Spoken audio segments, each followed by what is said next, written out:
He was young, John Peterson Janvier, barely a man. Case 2009 CF 016416AO Orlando, Florida charge.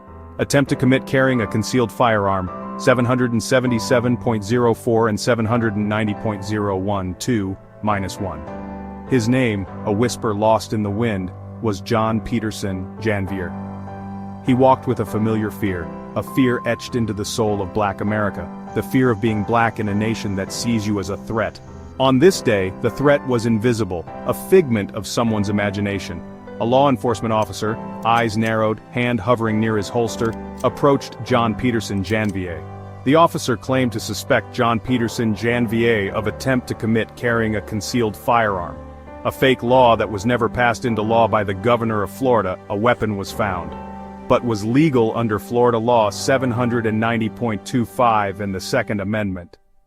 There was no crime, only the presumption of one. John's story is not unique. It is the story of countless black men and women across America, their lives disrupted, their dignity stripped away. The arrest was swift, brutal in its efficiency, no opportunity for explanation, no room for reason. The presumption of guilt had already been established, the verdict delivered before the trial even began. John Peterson Janvier's life, once filled with the promise of youth, was now stained with the mark of an arrest record.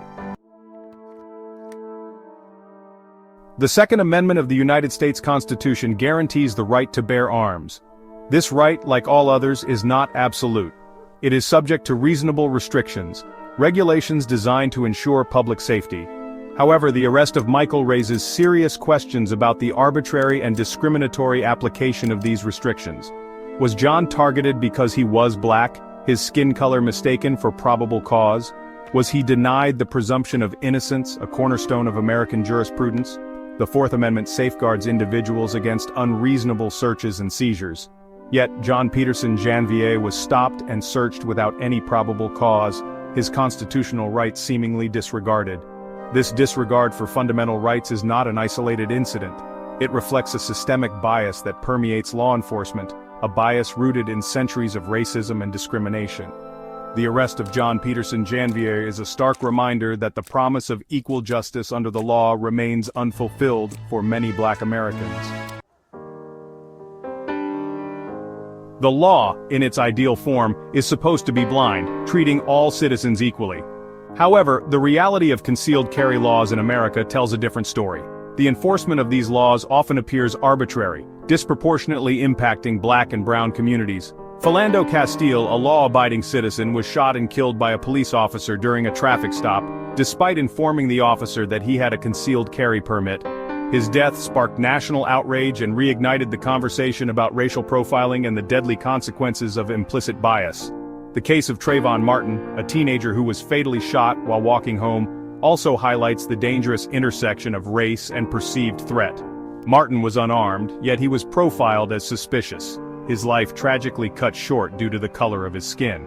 These incidents, and countless others like them, underscore the urgent need for criminal justice reform and a dismantling of the systemic racism that continues to plague our nation. The fight for justice is a marathon, not a sprint. It requires unwavering commitment, a refusal to be silenced in the face of injustice. The arrest of John Peterson Janvier, though unjust, can serve as a catalyst for change, a reminder that the pursuit of a more equitable society requires constant vigilance and action. We must demand accountability from law enforcement, an end to racial profiling, and the discriminatory application of the law. We must advocate for policies that promote fairness and equality, policies that ensure that all citizens, regardless of race, are treated with dignity and respect.